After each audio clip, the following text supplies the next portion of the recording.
सोचो एक ऐसी रात जब रोड खत्म हो जाती है और मदद का कोई सिग्नल नहीं होता। आज हम बात कर रहे हैं द ह्यूमन सेंटिपीड 2009 की एक हॉरर फिल्म जो चीप जंप स्कैर्स पर नहीं बल्कि प्योर साइकोलॉजिकल टेरर पर चलती है। कहानी शुरू होती है कुछ नॉर्मल लोगों से जो एक गलती के बाद ऐसे इंसान के हाथ लग जाते हैं जिसका दिमाग साइंस से ज्यादा कंट्रोल और पावर का भूखा है। यहाँ डेंजर सिर्फ मरने का नहीं है, यहाँ डेंजर है जिंदा रहने का, अपनी ह्यूमैनिटी खोने का। हर डिसीजन, हर सेकंड और हर सांस के साथ टेंशन बढ़ती जाती है।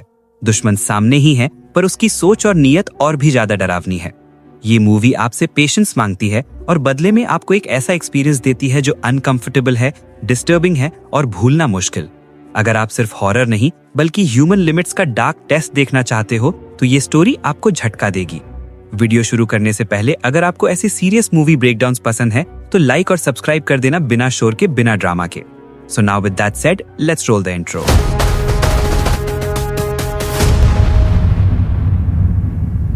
कहानी की शुरुआत सड़क के किनारे गाड़ी से शुरू होती है जहां हम डॉक्टर जोसेफ हाइटर से मिलते हैं। ये आदमी बस वहां बैठा एक फोटो को प्यार से देख रहा है जिसमें कई कुत्ते अजीब तरीके से बंधे हैं। ये अच्छा पल एक ट्रक के पीछे आने से टूट जाता है। हम देखते हैं कि ट्रक ड्राइवर का पेट अब बर्दाश्त नहीं कर रहा तो वो झाड़ियों में रुककर राहत लेने जाता है। अब बात सचमुच डरावनी हो जाती है। डॉक्टर चुपके से राइफल लेकर उसके पास जाते हैं, निशाना लगाते हैं और बिना हिचक गोली मार देते हैं।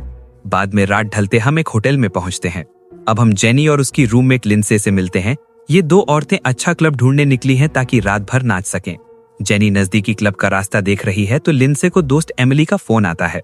वो एमिली से कहती है कि जर्मनी के बाद इटली जाएंगी और मिलने का इंतजार है, खासकर क्योंकि उन्होंने हॉलैंड से गुजरते वक्त उसके लिए गिफ्ट लिया था।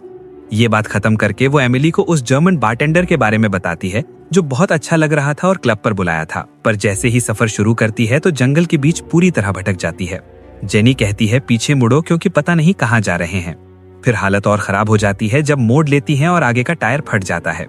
जब बाहर निकलकर चेक करती है तो साफ है कि फंस गई। रेंटल एजेंसी को फोन करने की कोशिश करती है पर जंगल के इस हिस्से में सिग्नल नहीं और बारिश शुरू हो जाती है। कोई टायर बदलना नहीं जानता तो लिंड से कहती है पैदल चलकर मदद ढूंढे, पर जेनी कहती है ऐसे कपड़ों में बाहर नहीं जाऊंगी। तभी एक और गाड़ी आती है लोकल आदमी की। लिंड से हालत समझाने की कोशिश करती है पर कोई जर्मन नहीं बोलता तो एक शब्द नहीं समझता। आखिर जेनी डिक्शनरी निकालती है और उसका आखिरी वाक्य देखती है तो पता चलता है कि उसने जर्मन में नर्क में जाओ कहा था, इसलिए खिड़कियां बंद करके नजरअंदाज करने लगती है, उम्मीद में कि चला जाएगा। पर वो आदमी देर तक उन्हें घूरता रहता है, फिर आखिर निकल जाता है। लिन से फिर पैदल मदद ढूंढने को कहती है और कोई चारा ना होने पर जेनी मान जाती है, पर सिर्फ 10 मिनट में लौटने की शर्त पर। दोनों जंगल में निकलती हैं, पेड़ों को धक्का देती हुई कोई जिंदगी का निशान ढूंढती है, पर जल्दी रास्ता भटक जाता है। गाड़ी भी कहाँ है पता नहीं। तब झगड़ा शुरू हो जाता है। जेनी लिंडसे को इल्जाम लगाती है कि जंगल में ठंड से मर रहे हैं तेरी वजह से, पर लिन से याद दिलाती है कि मैंने तुझे जबरदस्ती नहीं लाया। इस सब में जेनी चलना बंद कर देती है, पर लिन से कुछ कदम दूर रोशनी देखती है। पास जाते हैं तो जंगल के बीच एक घर मिलता है। लिन से दरवाजा पीटती है और मदद मांगती है, पर कोई जवाब नहीं। घर के चारों तरफ घूमते आगे का दरवाजा ढूंढती है और तभी छोटा डॉक्टर, वो पागल जोसेफ दिखता है। उन्हें ऊपर से नीचे तक देखकर सुनता है जब वो बताती है कि गाड़ी का टायर फटा और भटक गई, अकेली है। पागल उन्हें अंदर आने देता है।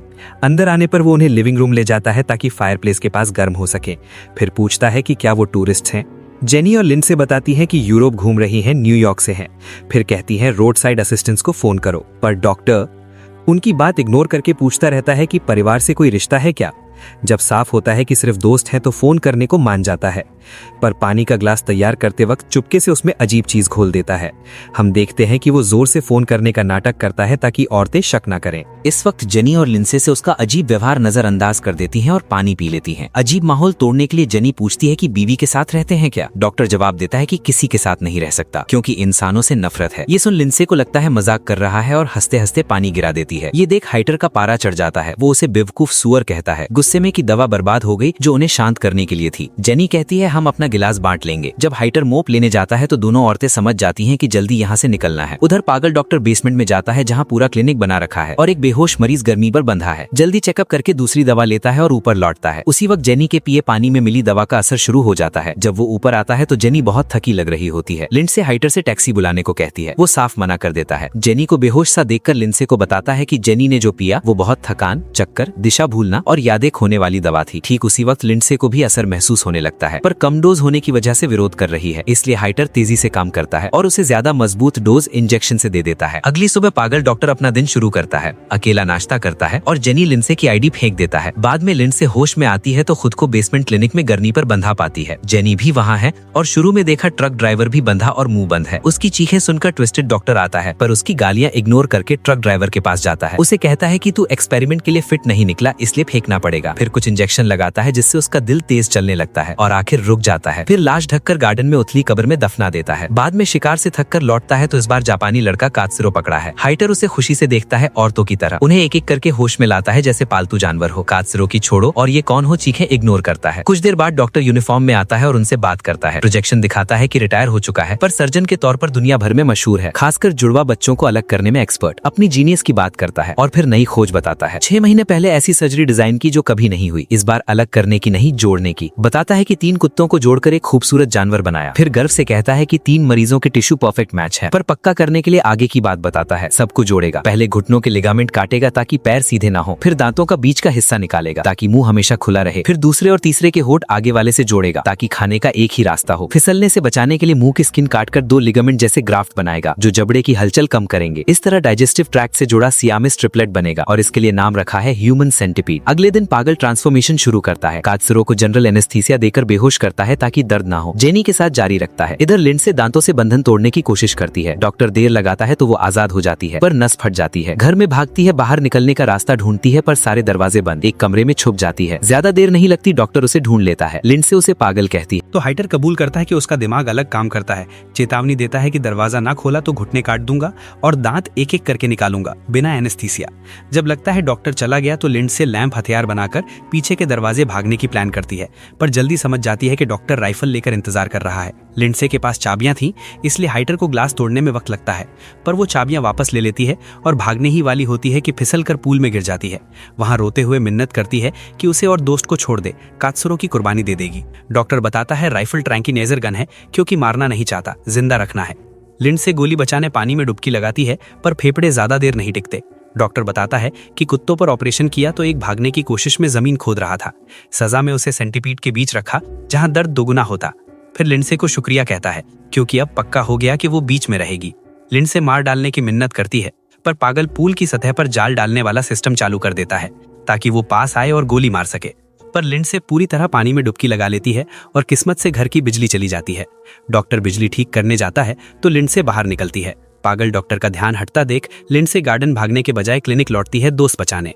जेनी को सीढ़ियों पर घसीटती है, पर बहुत मुश्किल होती है। जल्दी डॉक्टर पीछे पड़ जाता है, पीछे से ट्रैंकिलाइजर डांट मार देता है। बाद में जब सब क्लिनिक में वापस होते हैं तो हाइटर सर्जिकल प्रोसेस शुरू करता है। स्किन और चेहरे के हिस्से मार्क करता है जो निकालेगा। ये हो जाने के बाद दांतों के हिस्से निकालना शुरू करता है जो सबसे मुश्किल काम है। फिर उनके आसपास की स्किन काटता है। इतनी भारी सर्जरी उसकी उम्र के लिए है, इसलिए वो अक्सर ब्रेक लेता है और अपने 3 मरे कुत्तों की कब्र पर सोचता है। अगले दिन पागल डॉक्टर ग्लास ठीक करवाने सर्विस बुलाता है जो लिंडसे के पीछा करते टूटा था। बाद में रात वो अपनी कामयाबी सेलिब्रेट करता है अच्छी कॉग्न पीकर। जब अकेला होता है तो उसकी क्रिएशन उसके सामने पड़ी होती है, अभी बहुत एनेस्थीसिया से बेहोश।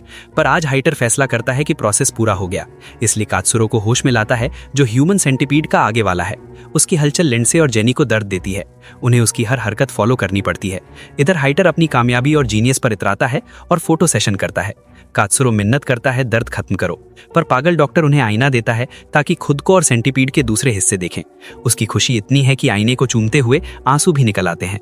रात ढलते डॉक्टर ह्यूमन सेंटीपीड को पिंजरे में बंद करता है ताकि कम हिले, पर कात्सुरो हर गाली देता रहता है जो जानता है। इधर जेनी लिंडसे रात भर दर्द से कराहती रहती हैं। अगले दिन ट्विस्टेड सर्जन ह्यूमन सेंटीपीड को गार्डन में ट्रेनिंग के लिए ले जाता है। कात्सुरो को अखबार देता है और वापस लाने को कहता है। कात्सुरो मना करता है तो हाइटर उसे अपमानित करता है, पालतू जानवर की तरह पैरों तले कुचलता है।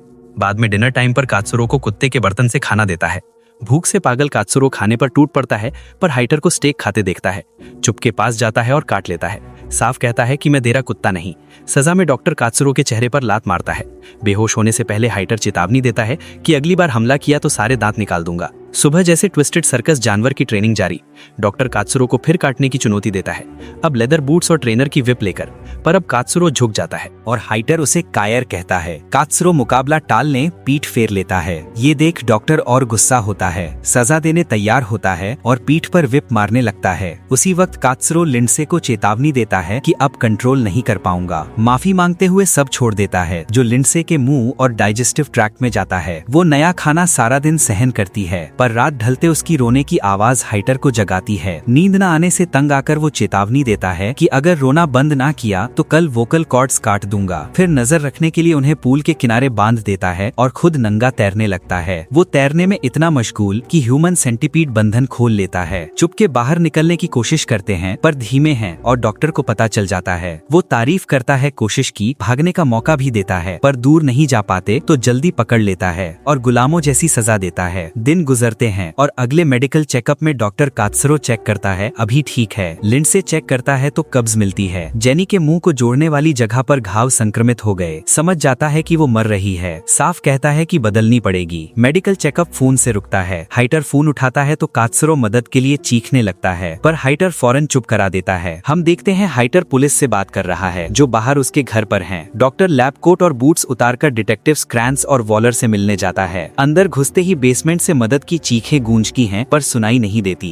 क्रैंस बताता है कि 2 औरतें गायब हैं और उनकी गाड़ी उसके घर के पास मिली। हाइटर कहता है कुछ पता नहीं, रिसर्च और एक्सपेरिमेंट में व्यस्त हूँ, घर से बाहर नहीं निकलता। पानी का गिलास ऑफर करता है और हम देखते हैं कि डिटेक्टिव्स के लिए भी वही दवा घोल रहा है। इधर क्रैंस खाली पिंजरा देखता है। हाइटर लौटता है तो पूछताछ जारी रखता है कि सर्जन के तौर पर दुनिया भर में मशहूर है, पर रिसर्च रुक गई है। पिंजरा किस लिए है पूछता है, पर हाइटर इग्नोर करके सीधा बात पर आने को कहता है। डिटेक्टिव बताता है कि गवाह ने अमेरिकन लड़की की चीख सुनी उसके घर से। हाइटर कहता है पता नहीं क्या बात कर रहे हो। फिर वॉलर पानी पीता है तो क्रैंच कहता है कि हाइटर की मर्सिडीज उस जगह देखी गई जहां डच ट्रक ड्राइवर गायब हुआ। ये बातें सुनकर साइकोपैथ डॉक्टर का गुस्सा भड़क जाता है। क्रैंच को डांटता है कि कनेक्शन जोड़ने की हिम्मत कैसे की। पानी पीकर जाने को कहता है। क्रैंच की प्रतिक्रिया देखकर गिलास तोड़ देता है। हाइटर कहता है अपमान हुआ, कोर्ट ले जाऊंगा, पर वॉलर अभी होश में देखकर पीछे हट जाता है और माफी मांगता है कि काम से मूड खराब है। फिर बेसमेंट में ज्यादा मजबूत इंजेक्शन लेने जाता है। बेसमेंट में ह्यूमन सेंटीपीड की औरतें चीखती हैं। हाइटर साफ कहता है कि जेनी जल्दी बदलेगी क्योंकि 2 नए सब्जेक्ट आ गए हैं, पर जैसे ही हाइटर जाता है कात्सुरो रिस्क लेता है। पागल सर्जन का स्कैल्पेल ढूंढकर खुद को आजाद करने की कोशिश करता है। ऊपर हाइटर सफाई कर रहा होता है तो क्रैंच बेसमेंट में क्या है पूछता है। डॉक्टर कहता है बस लैब है, पर डिटेक्टिव सर्च करने की इजाजत मांगते हैं। हाइटर मना करता है कि वारंट नहीं है। क्रैंच चेतावनी देता है कि 10 मिनट में ले आएंगे, इसलिए हाइटर को बेसमेंट दिखाने का हुक्म देता है। हाइटर पुलिस बुलाने की धमकी देता है, पर अचानक हरकत से टॉवल में छुपा इंजेक्शन गिर जाता है। शक से बचने के लिए जल्दी कहता है कि इंसुलिन है, डायबिटीज हो गई है। डिटेक्टिव्स मान जाते हैं और जाने को कहते हैं, पर 20 मिनट में सर्च वारंट लेकर लौटेंगे। आखिर में अकेला रहकर डॉक्टर क्लिनिक लौटता है, पर वहाँ पहुंचकर अपना प्यारा ह्यूमन सेंटीपीड नहीं पाता। वो आसपास देखने लगता है, तभी कात्सुरो नजरों से दूर उसकी पैर में अपना स्कैल्पेल घोंप देता है। दर्द से शॉक में होने पर फिर घोंपता है, इस बार घुटने में। फिर उसकी गर्दन पर कूदकर भूखे कुत्ते की तरह काटने लगता है। हाइटर बेहोश हो जाता है। कात्सुरो कंट्रोल लेता है और ह्यूमन सेंटीपीड को बाहर निकलने की तरफ ले जाता है। पहले कुछ कदम आसान लगते हैं, पर सीढ़ियां चढ़ते वक्त हर कदम दर्द देता है। घाव खुल जाते हैं और खून बहने लगता है। ठीक उसी वक्त हाइटर होश में आता है। एक पैर काम नहीं कर रहा पर रेंग सकता है, इसलिए रेंग कर पीछा करने लगता है। मजे की बात कि सब रेंग रहे हैं। जैसे वो ऊपर पहुंचता है, अपना बनाया खून चाटता है, जो उसे ताकत देता है। इधर लिंडसे की बताई दिशा में कात्सुरो गार्डन वाले कमरे पहुंचता है, पर वहां पहुंचकर पता चलता है ग्लास पहले ही बदल दिया गया है। लिंडसे घबराती नहीं, शांत होकर जापानी लड़के को बताती है कि लैंप से ग्लास तोड़ दो। लैंप हाथ में लेकर कात्सुरो गुस्सा निकालता है और दीवार पर मारता है। बड़ी दरारें पड़ जाती हैं, पर ठीक पीछे पागल डॉक्टर स्कैल्पेल दांतों में दबाए आ जाता है। कात्सुरो लैंप छोड़कर ग्लास का टुकड़ा हथियार बनाता है हाइटर से लड़ने। लड़ाई शुरू होने वाली होती है, पर कात्सुरो रुक जाता है, हंसने लगता है और कहता है अब समझ आया। एक तरह से हाइटर भगवान जैसा है और मैं बस कीड़ा। कबूल करता है कि मम्मी पापा बच्चे छोड़े, प्यार करने वाली को ठुकराया, सिर्फ खुदगर्ज जिंदगी जी, इसलिए उसकी जिंदगी कीड़े से भी कम है, पर फिर भी मानता है कि वो इंसान है। ये कहकर वो अपना गला काट लेता है। डिटेक्टिव्स लौटते हैं तो हाइटर बचा हुआ ह्यूमन सेंटीपीड बंद करके पूल की तरफ रेंगता है। उधर डिटेक्टिव्स के पास अब सर्च वारंट है और हाइटर जवाब नहीं देता तो अंदर घुसने का फैसला करते हैं। घर अलग अलग तलाशी लेते हैं तो वॉलर पर दवा का असर शुरू हो जाता है। क्रैंच क्लिनिक पहुंचता है जहां खून के धब्बे धब्बे हर तरफ। इस बीच वॉलर पूल तक पहुंचता है और गोली चला देता है। धमाका सुनकर ऊपर आता है। साथी ढूंढते ह्यूमन सेंटिपीड देखता है। शॉकिंग नजारा है पर इग्नोर करके साथी ढूंढता रहता है। पूल तक पहुंचता है तो वॉलर की लाश पानी में तैरती मिलती है। हाइटर का पता नहीं तो पागल सर्जन पीछे से गोली मार देता है, पर मरने से पहले क्रैंच गोली चलाता है जो हाइटर के माथे के बीच लगती है और उसकी जान ले लेती है और दूर नहीं जा पाता तो पानी में गिरकर डूब जाता है। इधर जेनी संक्रमण से मर जाती है। लिंडसे बीच में 2 लाशों से बंधी फंसी रह जाती है। कुछ कर नहीं पाती सिवाय रोने के। जंगल के बीच घर में फंसी, कोई सुनने वाला नहीं। और यहाँ हमारी ये कमाल की फिल्म खत्म हो जाती है। तो अगर आपको ये मूवी इंटरेस्टिंग लगी हो तो एक लाइक जरूर बनता है और ऐसी ही मूवी एक्सप्लेन्ड वीडियोस के लिए फ्लिक्सबी को अभी सब्सक्राइब कर लो।